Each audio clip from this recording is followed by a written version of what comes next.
Hello বন্ধুরা, আশা করি সকলেই ভালো আছেন। তো আপনি নতুন একটি সিম কিনেছেন, এখন চাচ্ছেন এই নতুন সিমে বিকাশ অ্যাকাউন্ট ব্যবহার করতে, কিন্তু আপনি ওই সিমে নতুন বিকাশ অ্যাকাউন্ট খুলতে পারছেন না, কারণ আপনার এনআইডি কার্ড দিয়ে অলরেডি অন্য একটি নাম্বারে বিকাশ অ্যাকাউন্ট খোলা আছে। বিকাশের পলিসি অনুযায়ী একটি এনআইডি কার্ড দিয়ে শুধুমাত্র একটি বিকাশ অ্যাকাউন্ট খোলা যায় বা সচল রাখা যায়। এখন কিভাবে আপনি আপনার বিকাশের মোবাইল নাম্বারটি পরিবর্তন করবেন সেই প্রসেসটি দেখাবো আজকের এই ভিডিওতে। তাই ভিডিওটি টানাটানি অথবা স্কিপ না করে সম্পূর্ণ দেখুন। তো চলুন ভিডিওটি শুরু করা যাক। প্রথম স্টেপ, বিকাশের নাম্বার পরিবর্তন করতে সর্বপ্রথম পুরাতন নাম্বারের বিকাশ অ্যাকাউন্টের ব্যালেন্স একদম শূন্য করতে হবে, অর্থাৎ 0.00 করতে হবে।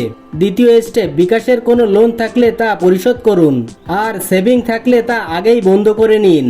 এই দুইটা স্টেপ কমপ্লিট হলে আপনাকে আপনার এনআইডি কার্ড বা জাতীয় পরিচয়পত্র এবং আপনার পুরাতন সিম সহ মোবাইল নিয়ে চলে যেতে হবে বিকাশের গ্রাহক সেবায়।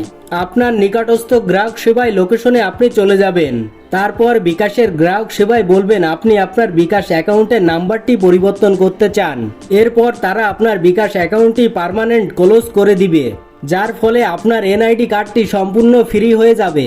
তারপর আপনি আপনার নতুন সিমে আপনার এনআইডি কার্ড দিয়ে বিকাশ অ্যাকাউন্ট খুলে নিতে পারবেন। ব্যাস, এভাবেই খুব সহজে হয়ে গেল আপনার বিকাশ অ্যাকাউন্টের নাম্বারটি পরিবর্তন। এছাড়াও বিকাশের অন্য কোনো তথ্য নিয়ে যদি আপনাদের কিছু জানার থাকে, তাহলে আপনারা এই ভিডিওর কমেন্ট বক্সে কমেন্ট করুন, আপনাদের সমস্যার সমাধান করে দিব। তো ভিডিওটি ভালো লাগলে লাইক, কমেন্ট ও শেয়ার করবেন।